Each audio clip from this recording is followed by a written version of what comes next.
Maoist party ఎట్లాంటి వాళ్ళని recruitment చేసుకుంటుంది, దానికి ఎట్లాంటి ఉంటాయి తీసుకోవడానికి గల ఇది?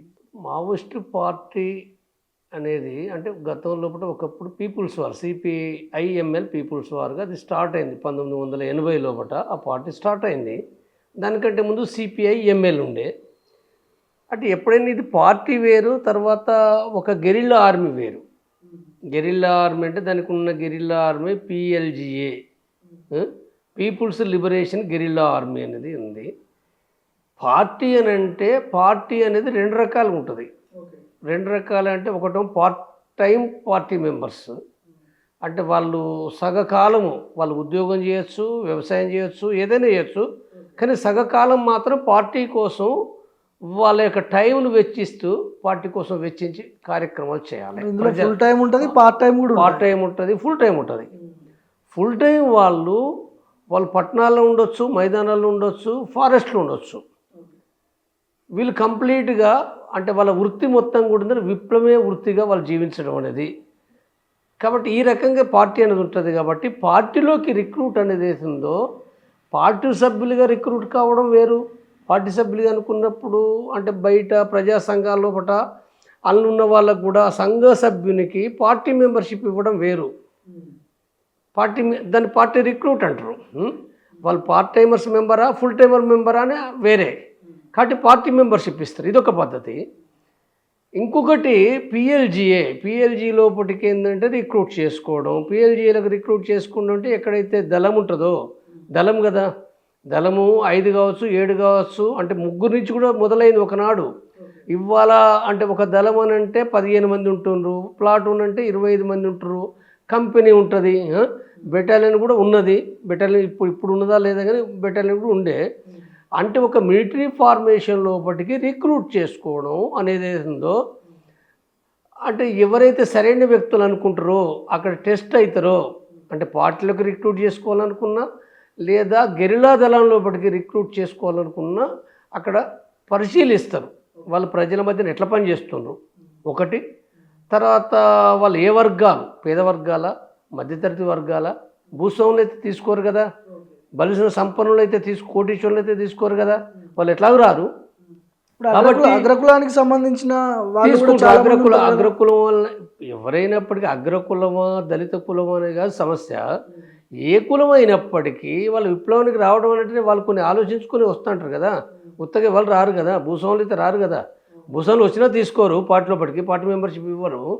కాబట్టి వీళ్ళు ఎవరైతే ఉన్నారో వీళ్ళని తీసుకుంటప్పుడు వాళ్ళు ఏ రకంగా ఉన్నారు ప్రజానీకంలో అనేది, సంఘంలో ఎట్లున్నారు, తర్వాత వాళ్ళ క్రమశిక్షణ ఏమిటి అనేది అవుతుందో వీటిని బేస్ చేసుకొని వాళ్ళు తీసుకుంటారు. తీసుకొని వాళ్ళు కరెక్ట్గా దళంలో తీసుకోవాలనుకో, గెరిల్లా దళంలో వాళ్ళు వచ్చి పని చేయగలుగుతారా లేదా అనేది ఇవన్నీ పరిశీలించి తీసుకుంటారు. సో ఇది అంటే ఎవరిని పడితే వాళ్ళని అంత ఈజీగా తీసుకునే ప్రాసెస్ లాగా అయితే ఉండదు. అన్ని చెక్ చేసి వీళ్ళు సిద్ధాంతాలకు కట్టుబడి ఉన్నారా లేదా, అసలు పని చేయగలుగుతారా లేదా, ఇవన్నీ ఉంటాయి, ఖచ్చితంగా ఉండే తీసుకుంటారా. అంటే సిద్ధాంతం అంటే ఫస్ట్ సిద్ధాంతం ఇదంతా అందరికీ అర్థమేం కాదు. మార్క్సిజం సిద్ధాంతం ఉంది, మార్క్సిజం మొత్తం అర్థం కాదు కదా. కనీస విషయాలు కమ్యూనిస్ట్ పార్టీ అంటే మంచిది, ప్రజల కోసం పనిచేసేది. ఇప్పుడు ఈ వ్యవస్థ లోపల ఏ పార్టీలు కూడా ప్రజల కోసం పనిచేయవు.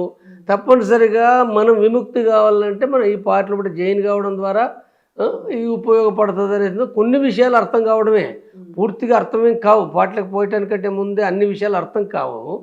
కాబట్టి ఈ రకంగా ఏంటంటే వాళ్ళు తీసుకుని ఆ తర్వాత వాళ్ళకి శిక్షణ ఇస్తారు. కంటిన్యూగా రాజకీయ అధ్యయనం కానీ మిలిటరీ కానీ ఈ అధ్యయనం ఉంటుంది. అయితే తీసుకునేటప్పుడు కొన్ని తప్పులు జరిగాయంటే జరుగుతాయి, జరిగినవి కూడా ఉన్నాయి కదా.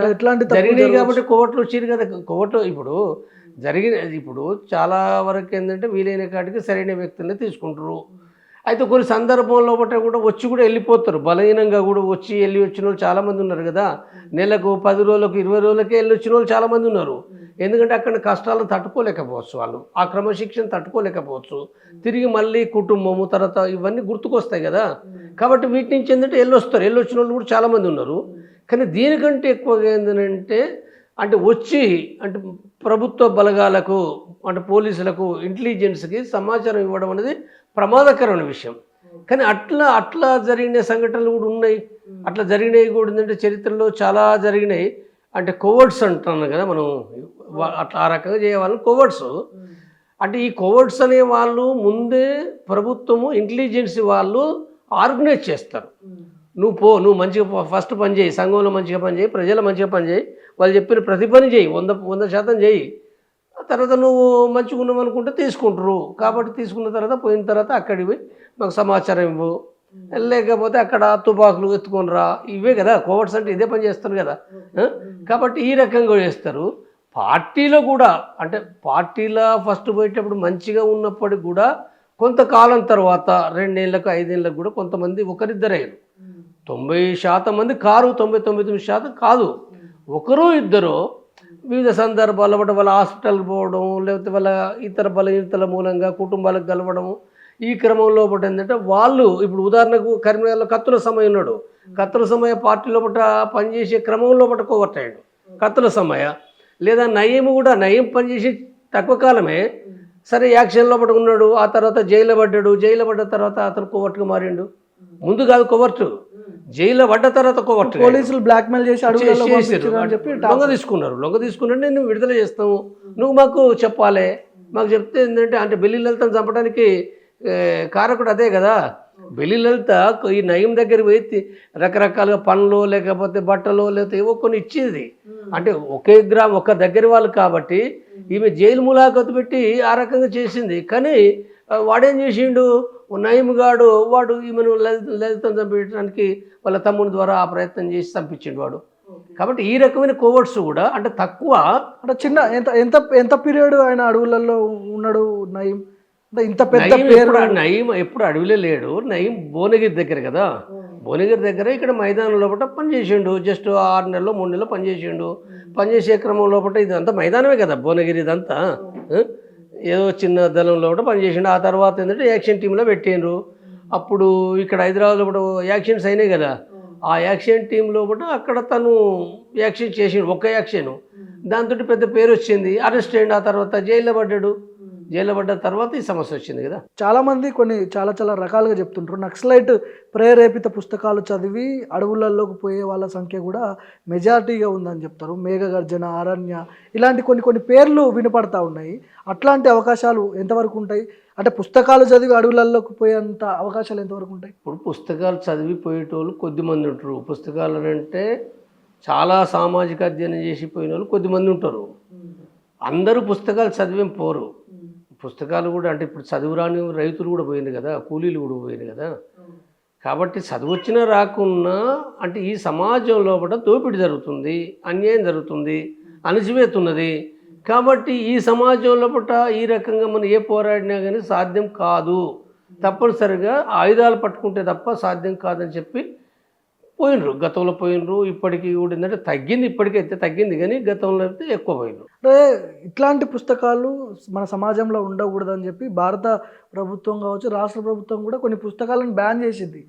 ఏం లేకపోతే బ్యాన్ చేసే అవకాశాలు ఉండవు కదా. పుస్తకాలు అనేవి ఇప్పుడు మార్క్సిజం సాహిత్యానికి సంబంధించిన వాటిని ఏం బ్యాన్ చేయలేరు. అనేకంగా ఉన్నాయి కదా. ఇప్పుడు నా ఇంట్లో కూడా ఉన్నాయి కదా పుస్తకాలు. నా ఇంట్లే కాదు, చాలామంది ఇళ్ళల్లో ఉంటాయి. అంటే వాటిని బ్యాన్ చేయడం అనేది సాధ్యం కాదు. మార్క్సిజానికి సంబంధించిన పుస్తకాలు బ్యాన్ కావు. ఎందుకంటే అవి బహిరంగంగా ఆ రాజకీయాలు ఇప్పుడు సమానత్వం కావాలని కోరడం తప్ప. సమానత్వం కావాలి, దళితులకు కావాలి, బీసీలకు కావాలి, అంటే వర్గ విభేదం ఉండకూడదు, అందరూ సమానంగా ఉండాలని చెప్పడం తప్పు కాదు కదా. ప్రజాస్వామ్యం ఉండాలి, అంటే శ్రామిక వర్గ ప్రజాస్వామ్యం కావాలి, ప్రజాస్వామ్యం నడవడం లేదు అని చెప్పడం తప్పేం కాదు కదా. చెప్పినవి మార్క్సిజంలో కూడా చెప్పిన విషయాలన్నీ ఇవే కదా.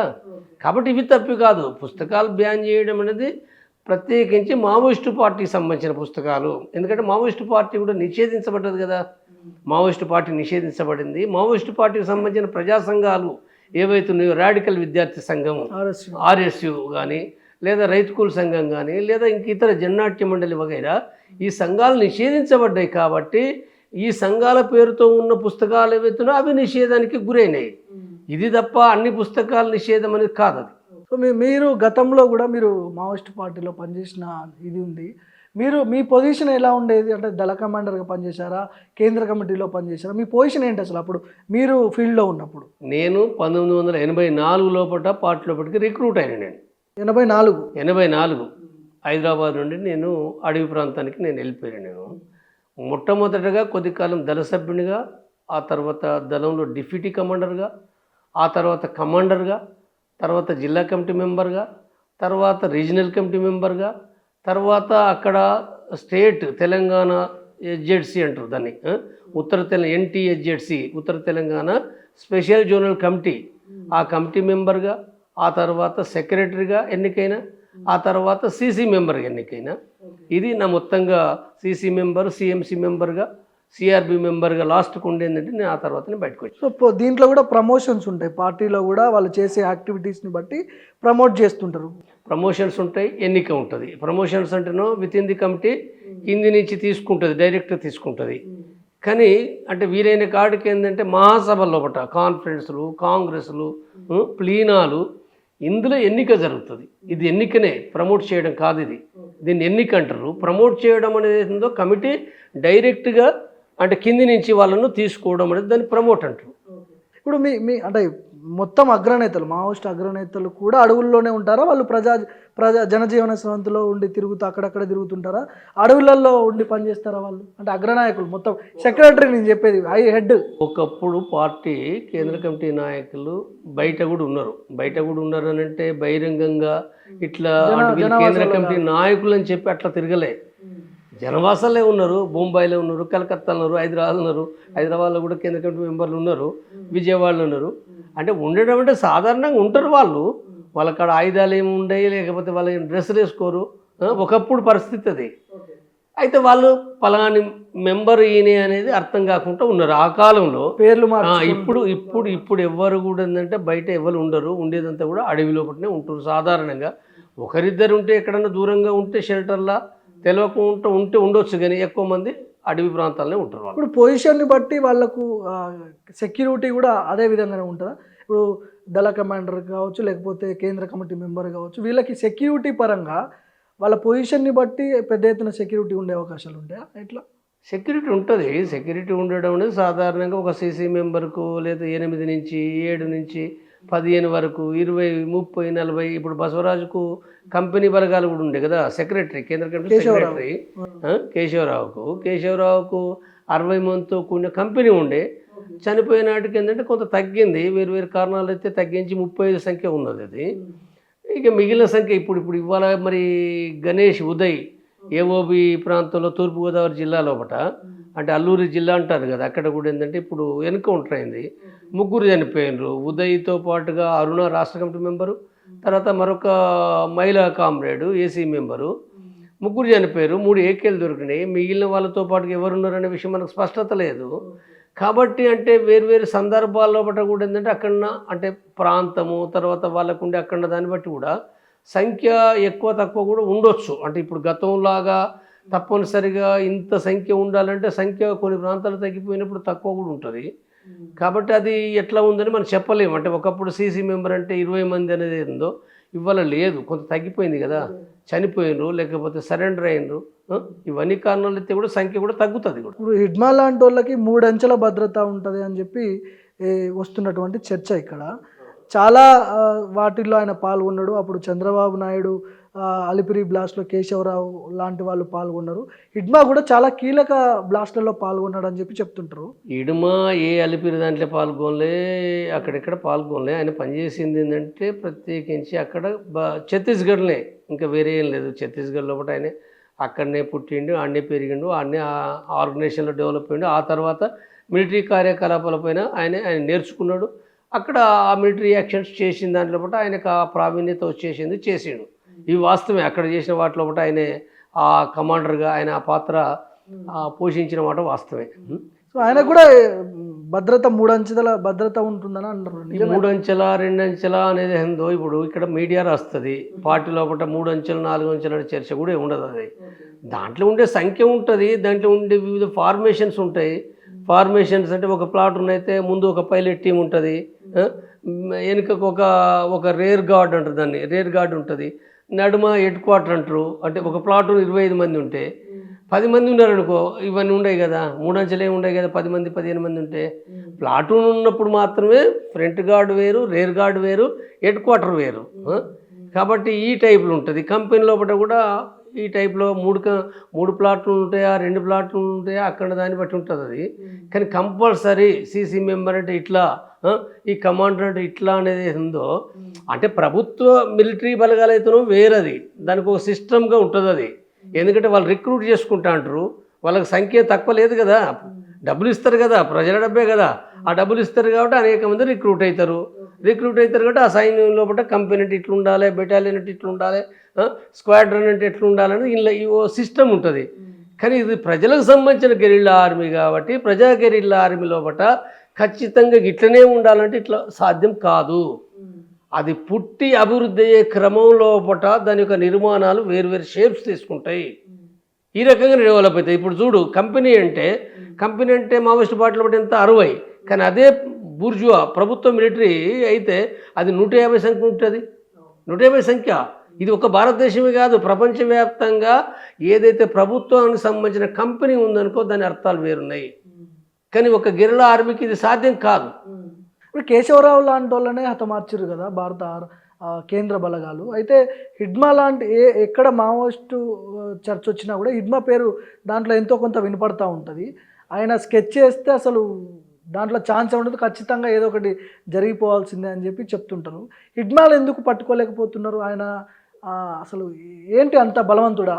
ఇప్పుడు హిడ్మా గెరిల్లా యాక్షన్స్ అక్కడ దండకారణలు చేసిన మాట వాస్తవమే, సక్సెస్ అయిన మాట వాస్తవమే.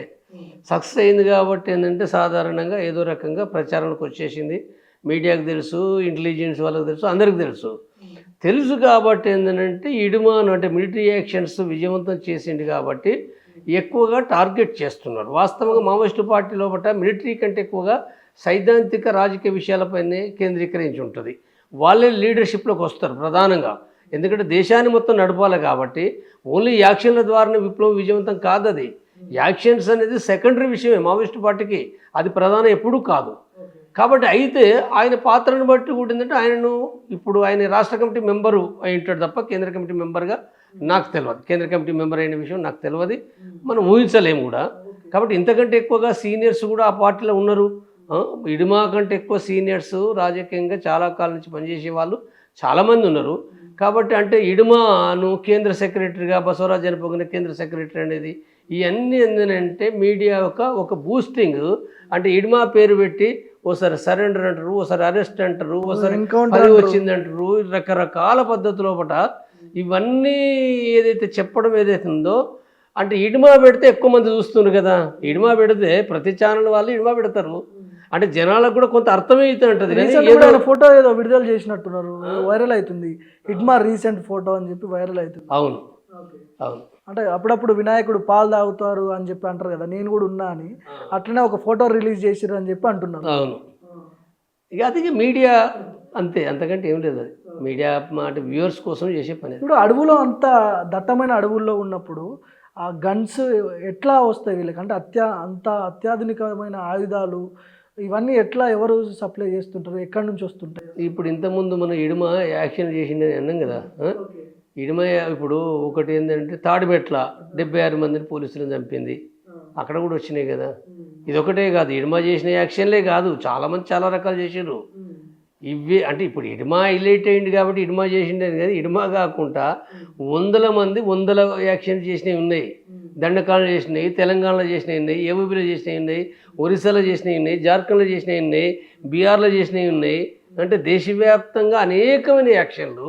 ఇప్పుడు ఉదాహరణకు నయాగడ ఉంది, నయాగడలో కూడా ఒకేసారి 12 సేమ్ 1 మినిట్ సమయంలో బట్టినే 12 యాక్షన్స్ టార్గెట్ చేసారు అక్కడ.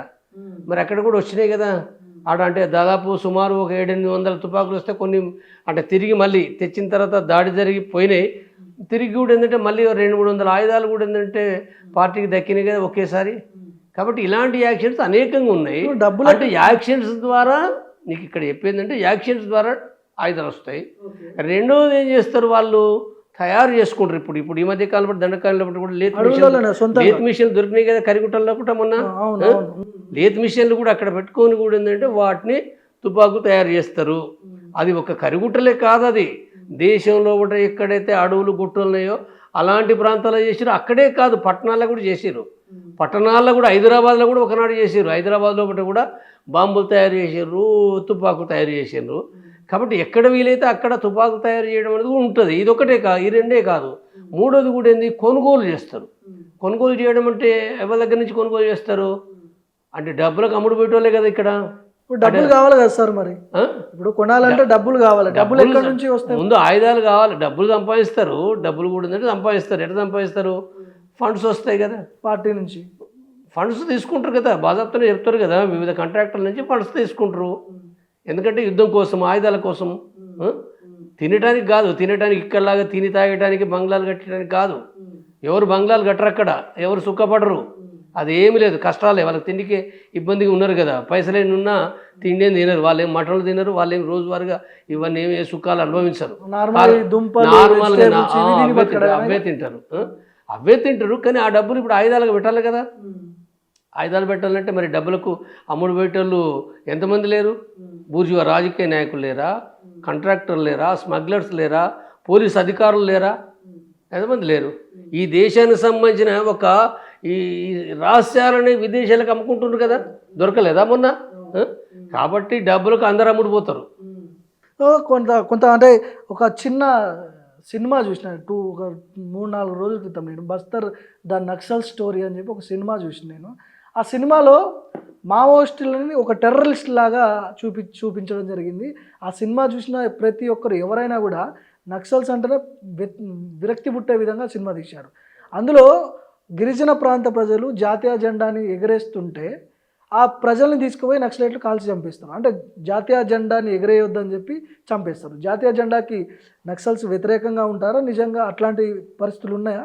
ఇప్పుడు ఆ సినిమా చూపించవచ్చు. సినిమా లోపల ఇప్పుడు దర్శకుడు వాడు, నిర్మాత వాడు, వాళ్ళకి డబ్బు ఉన్నాయి, నటులను పెట్టి చేసారు. ఏదైనా చెప్పొచ్చు నువ్వు. చూసేటోడు ఏంటంటే ఇప్పుడు వానికి అంటే ఇప్పుడు చూస్తారు, ఏదో ఎంటర్టైన్మెంట్ కానీ చూస్తారు. ఎంటర్టైన్మెంట్ తప్ప అది నిజమా అబద్ధం అంటే ఏమైనా అంటే ఇప్పుడు మనకి ఇప్పుడు తెలంగాణ ఉంది. ఈ తెలంగాణ ఆంధ్రప్రదేశ్లో కూడా ఎప్పుడైనా వాళ్ళు జెండా నిలబెట్టుకుంటే కాల్చి చంపినవి ఉన్నాయా? ఘటనలు ఒక్క ఘటన అయినా చూపించగలుగుతారా? ఏమీ లేకుండా ఎట్లా చెప్పగలుగుతారు? అంటే అంత అదిగా అంటే జెండా నిలబెడితే కాలుస్తారనేది ఎంతో మూర్ఖత్వం. అది జరగలేదు. అది ఆ జరగని వాటిని ఈ రకంగా అంటే అబద్ధాలను నిజాలుగా సినిమాలో కూడా చూపించడం ద్వారా కొంతమంది మారుతారు. మారని కాదు, తెలవని వాళ్ళు ఏమవుతారంటే కావచ్చు అనుకుంటారు తెలవని వాళ్ళు, కానీ తర్వాత తెలుస్తుంది కదా. తర్వాత ఇప్పుడు అబద్ధం ముందుగా పోతుంది, కానీ నిజాలు వెనుకనైనా వస్తాయి కదా మళ్ళీ. కానీ వీళ్ళ ఆహారం ఎక్కడి నుంచి వస్తుంది వీళ్ళకి? ఓన్లీ అక్కడ గిరిజన ప్రాంత ప్రజల్లోకి వెళ్ళి వీరు తింటారా?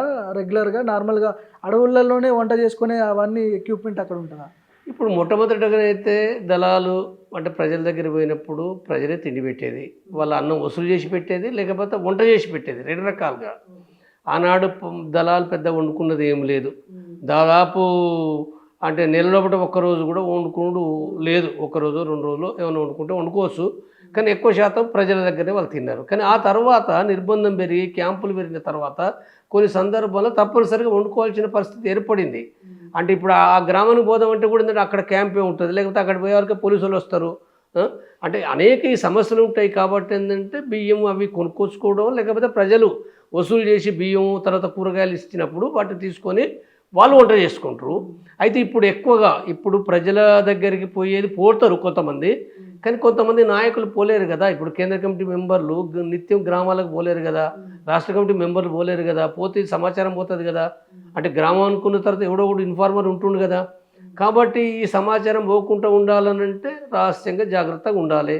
కాబట్టి విడిగా వంట చేసుకోవాల్సిందే, తప్పదు. అది నీరు అంటే చాలామంది మాట్లాడుకునేది ఏంటంటే అడవి ప్రాంతంలో ఉన్నప్పుడు నీటి కరువు వచ్చినప్పుడు ముఖ్యంగా స్నానాలు చేయకుండా ఉంటారు మావోయిస్టులు చాలా రోజుల వరకు. మనం ఒక రోజు స్నానం చేయకపోతేనే మనం నార్మల్గా మన ప్రపంచంలో మనం ఉండలేం. అక్కడ వారాల తడబడి స్నానాలు చేయకుండా ఇవన్నీ ఎట్లా సాధ్యమవుతుంది? ఇది ఒకప్పుడు వాస్తవే, అది ఇప్పుడు కాదు. ఒకప్పుడు ఉన్న ఆ నిర్బంధ పరిస్థితుల్లో బట వాటర్ అనేది ఎండాకాలం ఉంది. ఎండాకాలం అనేది అంతటా నీళ్ళు దొరికాయి కదా. తర్వాత ఎండాకాలం అంతా కూడా ఏంటంటే ఈ నీటి తావుల కాడ పోలీసు కోంబింగ్ కంటిన్యూ జరుగుతుంది, ఉండలేము. కాబట్టి ఇదొక పరిస్థితి ఉంటుంది. కాబట్టి ఈ పరిస్థితుల్లో ఒకటి ఏంటంటే ఆనాడు స్నానాలు చేయడం అనేది లేదు. 10 రోజులకు, 15 రోజులకు, వారం రోజులకు, అంటే ఒక్కోసారి ఎక్కువ కూడా అయినాయి. అయితే ఆ తర్వాత ఏంటంటే దాంట్లో ఒకటి ఇప్పుడు ఎవరు అట్లా లేరు. ప్రతి రోజు 2 రోజులకో ఎంత నిర్బంధం ఉన్నా, ఎన్ని పోలీస్ బ్యాచ్లు వచ్చినా స్నానాలు చేస్తుండ్రు. ఈ మధ్యన ఈ 1-2 ఇయర్స్ లోపల కొద్దిగా డిఫరెన్స్ రావచ్చు, కానీ అంటే ఎప్పుడైనా పోలీస్ బ్యాచ్ల మధ్యన కూడా అక్కడ సెంట్రల్ పెట్టుకుంటారు, స్నానం చేస్తారు. డేలే చేస్తారు, నైట్ చేస్తారు. నైట్ కూడా స్నానాలు చేస్తున్నారు కదా ఇప్పుడు.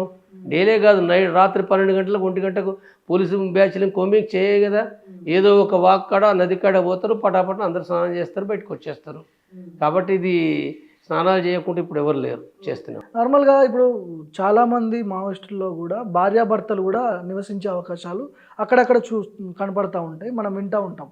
వాళ్ళ అంటే వాళ్ళ జీవనం ఏ విధంగా ఉంటుంది? ఇప్పుడు అందరితో పాటు కలిసి ఉండే అవకాశాలు ఉంటాయి, వాళ్ళకి సపరేట్గా ఏమన్నా క్యాంపులు అట్లాంటివి ఏమన్నా ఉంటాయా? ఇప్పుడు దళ జీవితం అంటే ఏంటంటే ఎప్పుడు చలనం లోపల మొబైల్గా ఉంటుంది. ఎప్పుడు అంటే అక్కడ ఏదో ఇల్లు కట్టుకొని ఉండేది ఏం లేదు కదా. ఓ రోజు ఉంటారు, లేదా 2 రోజులు ఉంటారు, ఓసారి 10 రోజులు ఉంటారు. అంటే ఇప్పుడైతే 10 రోజులు ఉండే పరిస్థితులు కూడా లేవు. ఒకప్పుడు 10 రోజులు, 5 రోజులు ఏదైనా క్యాంపు లేకపోతే క్లాసులు వగైరా ఉంటే ఉండేది అది. కాబట్టి అది ఉన్నప్పుడు, లేకపోతే రోజువారీ ప్రయాణం ఉన్నప్పుడైనా మామూలుగా డే అంతా కూడా పనే ఉంటుంది కదా. రాజకీయ కార్యక్రమాలు, ప్రజలను ఆర్గనైజ్ చేయడం, లేదా క్లాసెస్ వగైరా ఈ పనులే ఉంటాయి.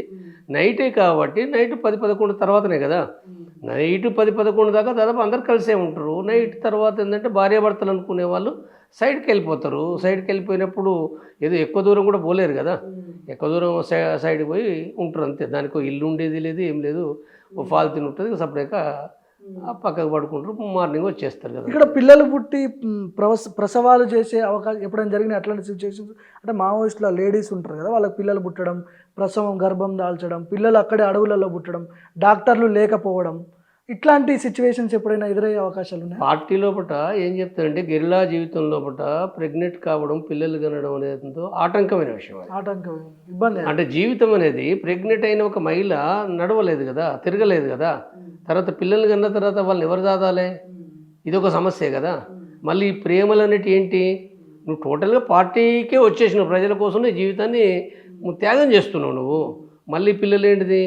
పిల్లల గురించి నీ ఆశలు పెట్టుకోవడం అంటే ఏంటంటే ఎంతో కొంత తగ్గడమే కదా అది విప్లవం పైన.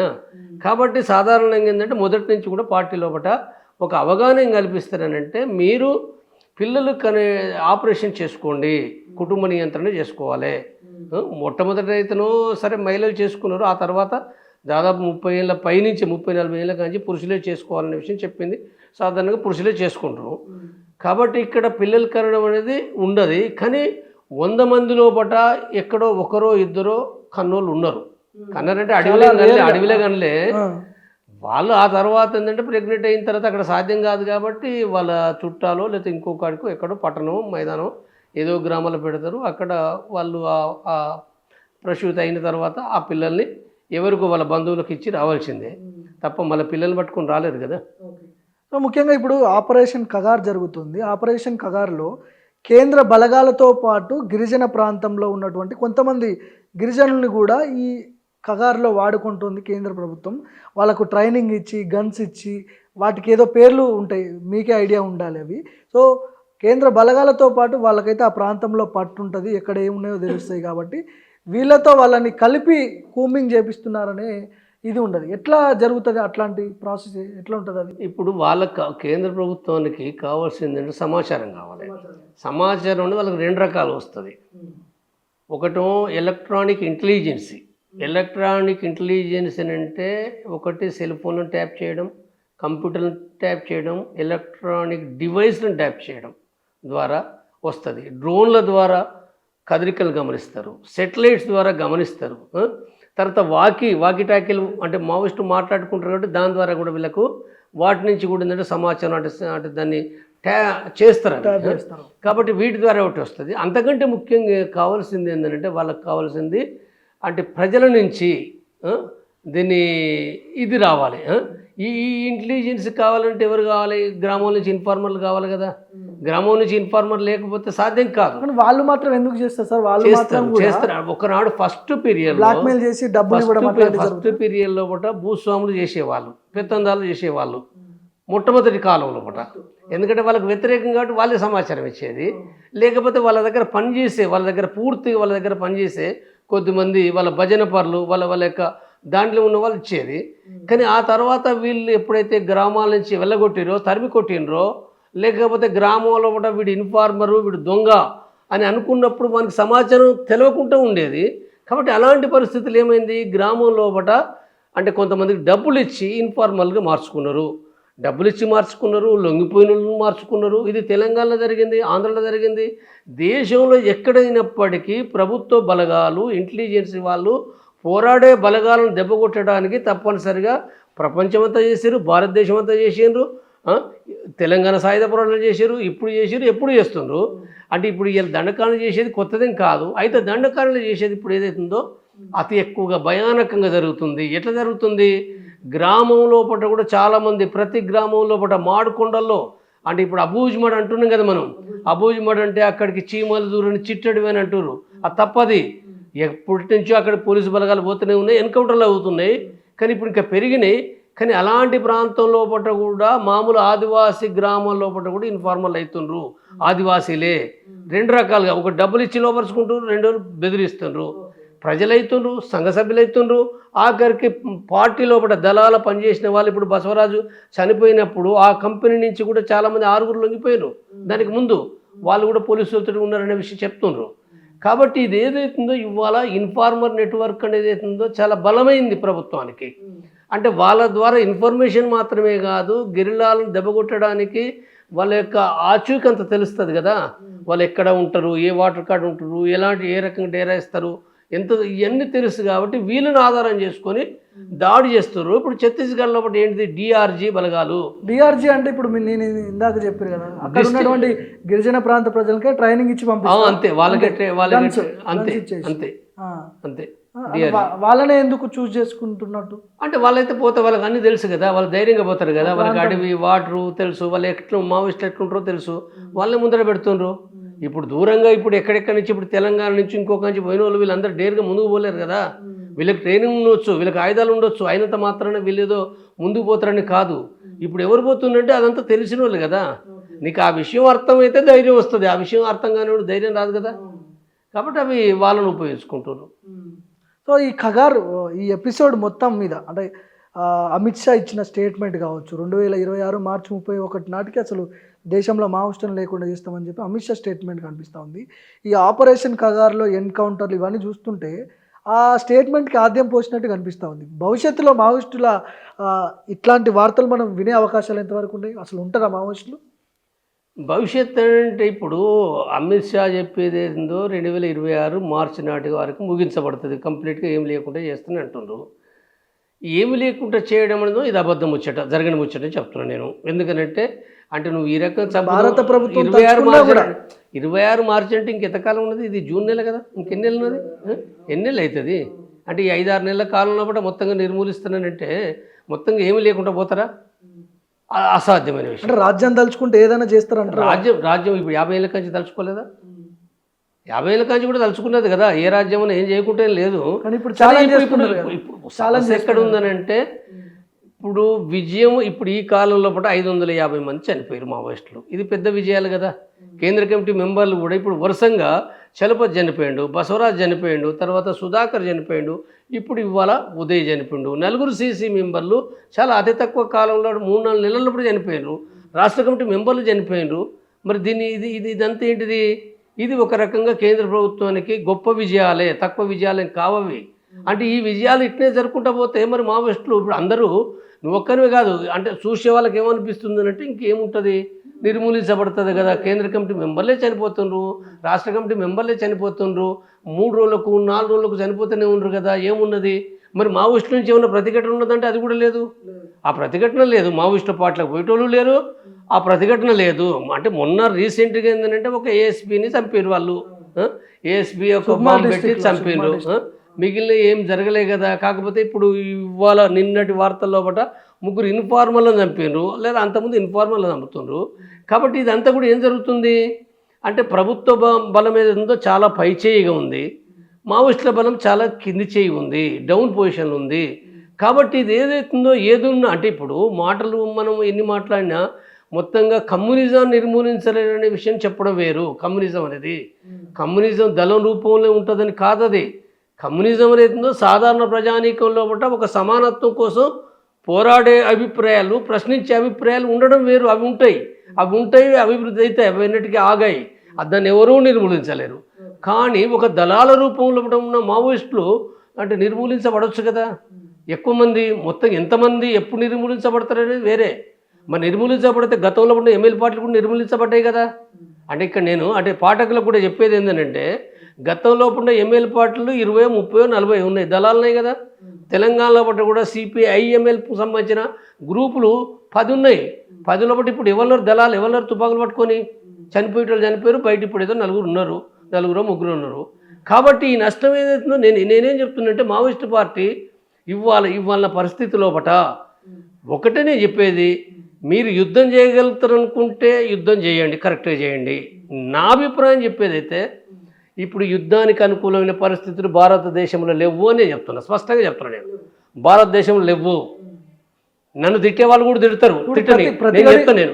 నన్ను తిట్టే వాళ్ళు కూడా అంటే కొంతమందికి ఏంటంటే సాయుధ పోరాటం అంటేనే దాన్ని పూజించే వాళ్ళు ఉంటారు. ఎందుకనంటే సాయుధ పోరాటం ఎందుకు వాళ్ళు అంటారంటే కోపం ఉంది. ప్రభుత్వం చేసేది తప్పులున్నాయి, ప్రభుత్వం ప్రజల్ని దోపిడీ చేస్తుంది, అణిచేస్తుంది. కాబట్టి ప్రజానీకంలో కోపం, ఉద్రేకంతో మాట్లాడడం అనేది న్యాయమైందే. నేను అన్యాయమైంది అనను, న్యాయమే. కానీ శాస్త్రీయమైంది కాదు. శాస్త్రీయమైందంటే ఇవాళ దేశంలో అంటే ఒక ఎర్ర సైన్యం నిర్మాణమయ్యి పోరాడే పరిస్థితులు ఉన్నాయా? ఇవాళ లేవు. ఎందుకు లేవాలంటే ఇవాళ ఒకనాటి భూస్వామ్య వ్యవస్థ లేదు. భూస్వామ్య వ్యవస్థ లేకుండా వేలు లక్షలుగా ఎవరు ఎర్ర సైన్యంలో చేరలేదు కూడా. ఇవాళ చేరలేదు. 30 ఏళ్ళ కాలంలో బట్టి కూడా చేరలేదు. నాకు స్పష్టంగా తెలుసు కదా, చేరరు. ఏమన్నా చేరిందంటే ఆదివాసీ ప్రాంతాల్లో బట్టి కొంతమంది ప్రజలు చేరిండ్రు. ఇప్పుడు అది కూడా తగ్గిపోతున్నది, అది కూడా తగ్గిపోయింది. దండకార్యాలు కూడా తగ్గిపోయింది. ఇతర ప్రాంతాలు లేదు. లేకుంటే ఇప్పుడు మరి చూస్తున్నాం కదా, వాళ్ళకు ఉండే ఇప్పుడు 3 అంచెల వ్యవస్థ. 3 అంచెల వ్యవస్థ ఎక్కడ ఉంటుంది? 2 అంచెల వ్యవస్థ ఎక్కడ ఉంటుంది? అంటే సభ్యులు కూడా కొంతమంది లొంగిపోతుండ్రు కదా. ఇప్పుడు ఇక్కడ కొంతమంది బయట కొంతమంది మాట్లాడతారు, సాయుధ పోరాటం అంటారు. సాయుధ పోరాటం అంటే వీళ్ళ వాళ్ళని పంపుతురా? ఈ తెలంగాణ నుంచి ఈ 15-20 సంవత్సరాల్లో టోటల్గా ఆంధ్ర తెలంగాణ కలిపి 50 మంది పోలే. కానీ చనిపోయిన వాళ్ళు దీనికి 10 రెట్లు ఎక్కువ చనిపోతారు. మరి ఎట్లా పుడ్చాలే? నీకు అలాంటి పరిస్థితి లేదని చాలా స్పష్టంగా అర్థమవుతుంది. మావోయిస్టు పార్టీ కూడా అర్థం చేసుకోవాల్సిన విషయమే. కాబట్టి ఏది ఇవ్వాలన్న పరిస్థితులు సాయుధ పోరాటానికి అనుకూలంగా లేదు కాబట్టి తప్పనిసరిగా ఆ పార్టీ అంటే శాంతి చర్చలకు సంబంధించిన దాంట్లో చాలా గొప్పగానే చెప్పింది. అది కేంద్ర ప్రభుత్వం తప్పుందల్లా. కాల్పుల విరమణ ప్రకటిస్తూ వాళ్ళు ప్రకటించారు. ఆయుధాలకు సంబంధించిన ఏతుందో అవి ఆయుధ విసర్జన అనే విషయాన్ని కూడా చర్చిస్తామన్నారు వాళ్ళు. జనజీవన స్రవంతిలో కూడా అంటే కలిసే విషయం కూడా చర్చించి చెప్తామన్నారు వాళ్ళు. కాబట్టి ఈ నేపథ్యం లోపల మావోయిస్టు పార్టీ ఇప్పుడు ఇంకా అంటే కేంద్ర ప్రభుత్వం రావడం లేదు. అది కేంద్ర ప్రభుత్వం ఏం ప్రశ్నిస్తుంది? మీరు ఇవన్నీ మాట్లాడుతుండ్రు కానీ ఇలా స్పష్టత లేదు, మీరు అంతా నాటకాలు ఆడుతుండ్రు, మీరు ఇవన్నీ గేమ్ ఆడుతుండ్రు తప్ప ఏమీ లేదు. కొంతమంది మీ వాళ్ళే సాయుధ పోరాటం అంటూ చర్చలు అంటే ఎట్లా? అది కేంద్ర ప్రభుత్వం అంటుంది. అంటే చిక్కుముళ్ళు ఉన్నాయి. ఈ చిక్కుముళ్ళు ఉన్నాయి కాబట్టి నేను గతంలో చెప్పిన నేను ఇప్పటి వరకు కూడా నేను కేంద్ర ప్రభుత్వం పైన సీరియస్గా మాట్లాడి ఇప్పటికి కూడా అదే మాట్లాడతా. కేంద్ర ప్రభుత్వం చంపడం అనేది నిర్మూలించడం చాలా తప్పుడు పద్ధతి. అది మనుషులను చంపడం అనే పద్ధతి ఈ రకంగా రాజ్యాంగానికి భిన్నంగా, మానవత్వానికి భిన్నంగా, చట్టానికి భిన్నంగా అప్రజాస్వామిక చంపడం అనేది చాలా తప్పుడు విధానం. అయితే ఇక్కడ నేననే విషయం ఏంటంటే దీంతో పాటుగా మావోయిస్టు పార్టీ కూడా తనను తాను రక్షించుకోవడానికి సంబంధించి తనే రక్షించుకోవడానికి ఆలోచించుకోవాలి. ఈ ప్రజలు ఈ మీటింగ్లతో జరిగేది ఏమీ లేదు. మీటింగ్లన్నీ రాజకీయ మీటింగులుగా జరుగుతున్నాయి. రాజకీయ మీటింగ్లే తప్ప అంటే మావోయిస్టు పార్టీకి ఇది అర్థమవుతుంది. ఇది మావోయిస్టు పార్టీ స్పష్టంగా ఇవాళ అంటే ఈ సాయుధ పోరాటం ఏదైతుందో ఇవాళ ఆ పరిస్థితి లేవు కాబట్టి మేము చర్చలు సఫలమైతే మేము చర్చలకు వస్తాము, చర్చలకు సఫలమైతే మేము సాయుధ పోరాటాన్ని విరమిస్తామని చెప్పి స్పష్టంగా ప్రకటించడం ద్వారా కేంద్ర ప్రభుత్వం అప్పటికి కూడా చేయకపోతే దానిపైన దేశవ్యాప్తంగా పెద్ద మూమెంట్ వస్తుంది. కాబట్టి అది చేయకుండా మీరు యుద్ధం అంటే కొంతమంది అంటే ఆ పార్టీ అభిమానులు నాయకులు అనే పేరు మీద సాయుధ పోరాటం సుందరయ్య భవన్లు ఇస్తా అంటారు. లేకపోతే వాట్సాప్ గ్రూప్ లోపల కూడా సాయుధ పోరాటం అని అంటారు. ఇది తప్పుడు విధానం. సాయుధ పోరాట పరిస్థితులు లేకుండా ఎవడన్నా పోతుండా? ఇప్పుడు మావోయిస్టు సానుభూతి పరులు, పౌర హక్కు సంఘం నేతలు వీళ్ళు చాలామంది ధర్నా చౌక్లో కొన్ని మీటింగ్స్ ప్రోగ్రామ్స్ పెడుతున్నారు ఆపరేషన్ కగార్కు వ్యతిరేకంగా. శాంతి చర్చలకు రావాలి, ఆపరేషన్ కగార్ని ఆపేయాలి, యురేనియము, బంగారము, గోల్డ్ అక్కడ ఛత్తీస్గఢ్ అడవుల్లో ఉంది, దాన్ని దోచుకోవడానికే బీజేపీ ఇట్లాంటి ప్రయత్నాలు చేస్తుంది, గిరిజన ప్రాంత బిడ్డల్ని చంపేస్తున్నారు అని చెప్పి వాళ్ళు మీటింగ్స్ పెడుతున్నారు. ఆ మీటింగ్స్ని మీరు ఎట్లా చూస్తారు, ఏం చెప్తారు? నేను ఇప్పుడు కగార్కు వ్యతిరేక పోరాటం వేరు, శాంతి చర్చలు వేరు. ఈ రెండు వేరు వేరు విషయం. నువ్వు కగార్కు వ్యతిరేకంగా పోరాడదామని అనుకుంటే, లేదా అక్కడ ఖనిజాలను తవ్వుకపోయేదానికి వ్యతిరేకంగా పోరాడదాం అనుకుంటే దానికి వ్యతిరేకంగా పోరాడే రైట్ అందరికీ ఉంది. మావోయిస్టు పార్టీకి ఉన్నది, బయట ప్రజా సంఘాలకు ఉంది, లేకపోతే ఇతర కమ్యూనిస్ట్ పార్టీలు కూడా ఆ కగార్కు వ్యతిరేకంగా పోరాడే రైట్ ఉంది, పోరాడాలి. ఇది వేరు విషయం. శాంతి చర్చలు అనేది వేరే సబ్జెక్టు. శాంతి చర్చలు అనేది ఏందో మేము మొట్టమొదట 7 నెలల కింద స్థాపించినప్పటి నుంచి, మాట్లాడినప్పటి నుంచి కూడా రాసిన విధానం కానీ ఆ మొత్తం దాంట్లో పట్ల ప్రధానంగా నేనే మాట్లాడిన విషయం అది. ఈ శాంతి చర్చల కమిటీ నిన్న మొన్న పెట్టింది కాదు అది. కాబట్టి మేము మొట్టమొదటి నుంచి కూడా చెప్పేది ఏంటంటే, ఎవరు చనిపోవద్దు, మావోయిస్టులు చనిపోవద్దు, పోలీసులు చనిపోవద్దు, ప్రజలు చనిపోవద్దు. కాబట్టి తప్పనిసరిగా శాంతి కావాలి అని అంటే ఇక్కడ కేంద్ర ప్రభుత్వం కాల్పుల విరమణ ప్రకటించాలి. అదేవిధంగా మావోయిస్టు పార్టీ కూడా తన యొక్క విధానాలు ఆలోచించుకోవాలి, తన సాయుధ పోరాటాన్ని కూడా ఏంటంటే మార్చుకోవాలి. తప్పనిసరిగా శాంతి కావాలంటే మరి ఇదే కదా, ఇంతకంటే ఇంకా వేరేం లేదు కదా. నేను యుద్ధం చేస్తా, నేను చర్చలు చేస్తానంటే ఎట్లా కుదురుతుంది? రెండు కుదురాయి. నువ్వు యుద్ధం మా బంధు పెట్టుకుంటానని చెప్తే కాల్పుల విరమణ మాత్రమే కాదు, నేను యుద్ధాన్ని నేను చెయ్యను, ఎప్పుడు చర్చలు సఫలమైతే నేను యుద్ధాన్ని చెయ్యను, సాయుధ పోరాటాన్ని విరమిస్తా అని నువ్వు ఎప్పుడైతే స్పష్టంగా చెప్తావో నీకు కావలసినంత బలం వస్తుంది. దేశవ్యాప్తంగా మామూలుగా ఉండదు. తెలంగాణలో కూడా నిన్న మొన్న అయిన మీటింగ్లకు కాదు, మొత్తం దేశంలో వస్తుంది, విదేశాల్లో వస్తుంది. కాబట్టి నువ్వు అది చేయనప్పుడు ప్రభుత్వం ఏం చెప్తుంది? నువ్వు నాటకం ఆడుతున్నావు, నీ నాటకాన్ని ఎవరు నమ్ముతాడు? 2004 లోపల గదే చేసినావు, ఇప్పుడు గదే చేస్తావు. 2004 లోపల కూడా గదే అయింది కదా. మరి అంటే ఆనాడు ప్రభుత్వం తప్పుంది, రాష్ట్ర ప్రభుత్వం తప్పుంది, మావోయిస్టులది ఉంది. మావోయిస్టులు అన్నాడు శాంతి కోసం ఏం రాలే. కొంతమంది మేధావులు, ఈ హైదరాబాద్లో మేధావులు అంతా అబద్ధాలు మాట్లాడతారు, పచ్చి అబద్ధాలు మాట్లాడుతారు. 2004 లోపల మావోయిస్టు పార్టీ అది నిజమైన శాంతి కోసం రాలేదు. సఫలమైన విఫలమైన అప్పుడు చర్చలు విఫలమైంది. అది ప్రభుత్వానికి లాభం జరిగింది కదా, ప్రభుత్వానికి లాభం జరిగింది, కాంగ్రెస్ పార్టీకి లాభం జరిగింది, మావోయిస్టు పార్టీకి లాభం జరగలే. శాంతి చర్చల ఆనాడు ప్రతినిధులకు లాభం జరగలే. అబద్ధాలు మాట్లాడుతారు వీళ్ళు, పచ్చి అబద్ధాలు మాట్లాడుతారు.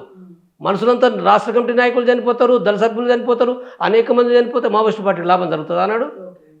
అంటే వీళ్ళ లూపోల్స్ అన్ని వాళ్ళు తెలుసుకున్నారు అనుకుంటున్నారు, తెలుసుకున్నారు, గమనించారు, ఎట్లా కొట్టాలి వీళ్ళని, ఎట్లా చేయాలనేది వాళ్ళు ఒక అంచనాకు వచ్చారు ఆ చర్చల ద్వారా. అవును.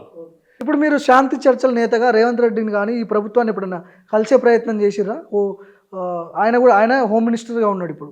మేము కలిసినాము రేవంత్ రెడ్డికి, మొట్టమొదటిగా సీఎం రేవంత్ రెడ్డికి మేము కలిసినాము, మెమోరాండం ఇచ్చినాము. మేము శాంతి చర్చల కమిటీ తరఫున మెమోరాండం ఇచ్చినాము. అయితే తను ఏం మాట్లాడాడు, తను సరే అంటే ఎన్కౌంటర్ల ద్వారా పరిష్కారం కాదు, సామాజిక ఆర్థిక రాజకీయ సమస్య, నక్సలైట్ సమస్య అంటే సామాజిక ఆర్థిక రాజకీయ సమస్య అనే విషయం మాట్లాడాడు. మరి అక్కడ ఏఐసిసి అంటే కాంగ్రెస్ కమిటీ, పై కమిటీ నిర్ణయిస్తుంది అన్నాడు.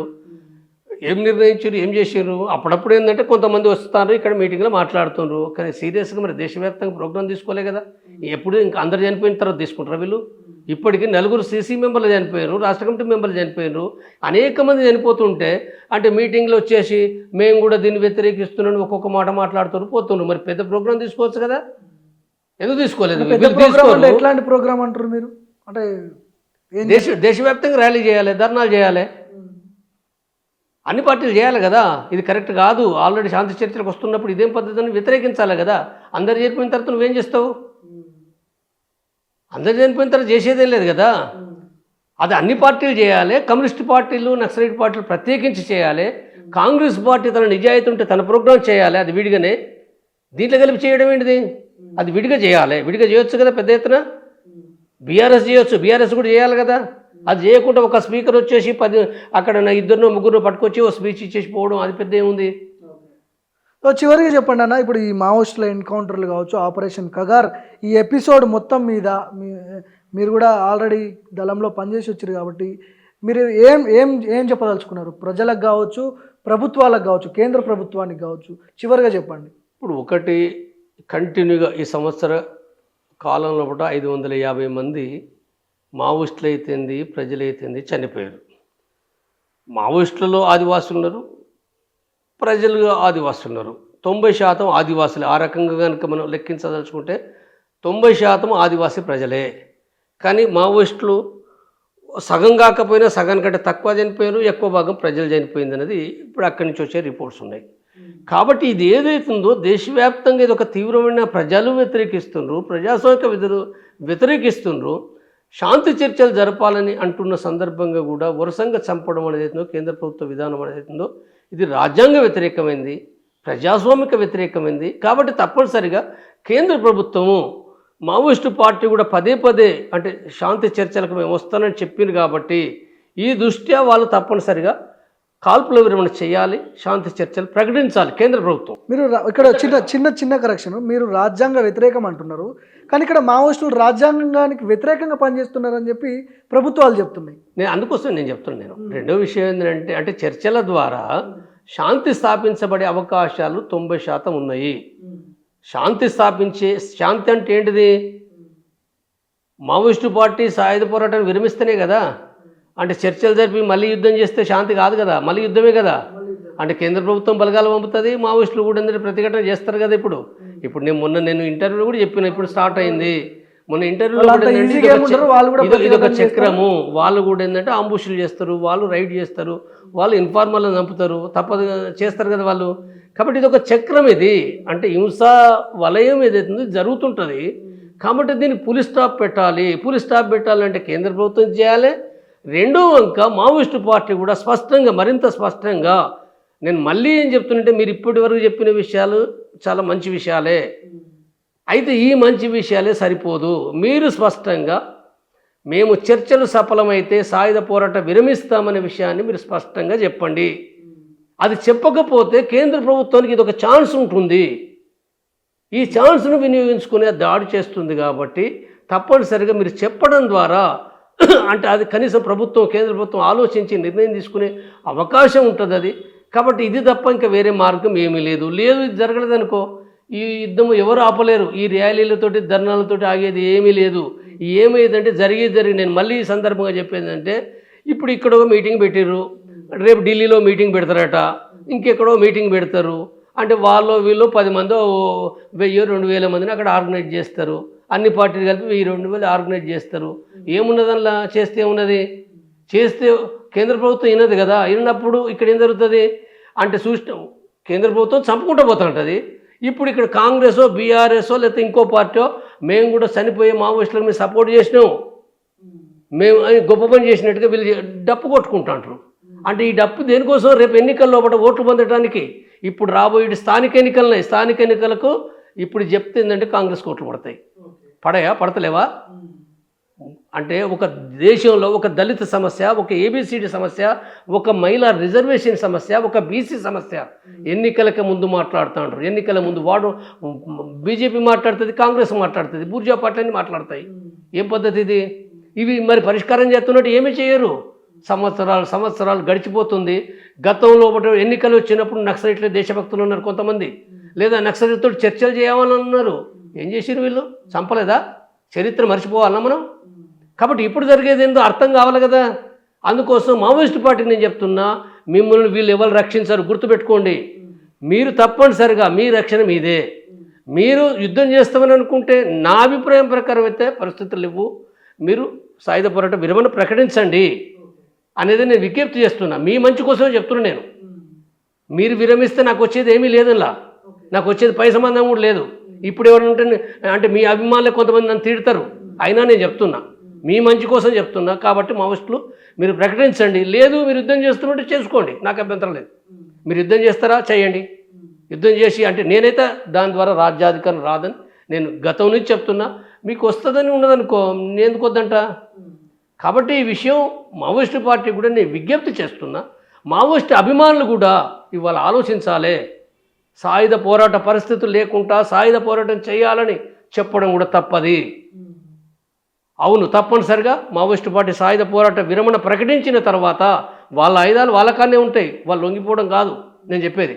వాళ్ళ ఆయుధాలు వాళ్ళకానే ఉంటాయి. చర్చలు సఫలమైతే నువ్వు ఏ ప్రకటన అయితే చేసినావు ఆ ప్రకటనకు కట్టుబడి ఉండాల్సి వస్తుంది. దాని ద్వారా అంటే వాళ్ళు ఇక్కడికి వచ్చేసి ఒక చట్టపరంగానే వాళ్ళు ఇక్కడ ఒక పార్టీగా మనగలిగటానికి, వాళ్ళ ప్రజా సంఘాలు పనిచేసుకోవడానికి నిషేధం ఎత్తివేస్తారు కాబట్టి, అంటే ఈ రకంగా పనిచేయడానికి ఆ పార్టీకి ఉపయోగపడుతుంది.